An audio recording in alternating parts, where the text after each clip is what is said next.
من اون هفته سهته زده بودی سهته دیرم ها نبزم چی میگرفتی اصلا معلوم نبود چی من مردم یا ساعتم خرابه حالم اصلا دیگرگونه شده بود که کلم با پایم فوتبال دسته میزد اسرائیل را با چشم خودم دیدم داله کردم به او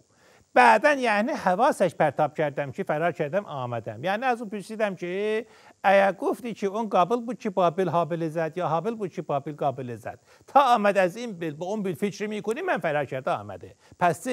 من تجربه دارم با خود اسرائیل قبلا با اسرائیل آلش داشتم ورشی میگویم نه اون رشتیش من داره ها اصلا رشتی من نداره من رشت داره البته من هم یک من رشت داره خب اگه اونزره پسر آلش ورش داره اصلا اونو باشتا چکار داره بحث اجل اسرائیل شد یاد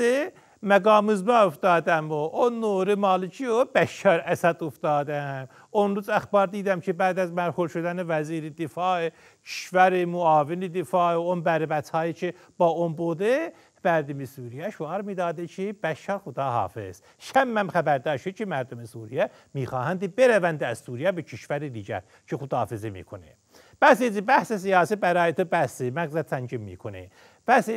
ماه رمضان که میشه حواست جمعی میکنه خرابکارلق بر نیاوره ها من پرونده تو دستم تو هم که اون دفعه ماه رمضان از تو پرسیدم بودن که سحر صدایت بکنیم گفته بودی که نه همان گوله صدایم کنی بهتره بدبختی بنوا اون جوابتو میدی گاماز اگر لم میگذاشی یک دفعه در این دنیا تو را سحر صدایت کنه که مقبولتر میشدی چی بقیه گوله صدا میکنه خلاصه کجا بوده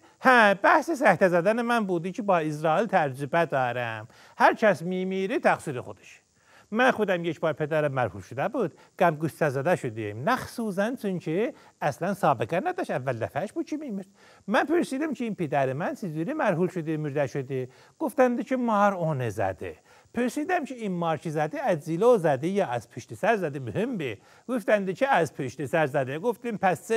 هیچ ایراد ندارد مشکلی نیست چون که مطابق قوانین راهنمای رانندگی مقصر ماره که از پشت سر زده او دونان خیلی مقبول که به عرایزم تحمل کردید من باید آن زودتر بروم چون که مقامزبا گفته که همز یک ساعت جمع باشه چی اوضاع کمی چی خرابه بعد از قضای سوریه خلاصه موقت باشید هر چه خواهش اون مرحومه بر سر بسیج باشه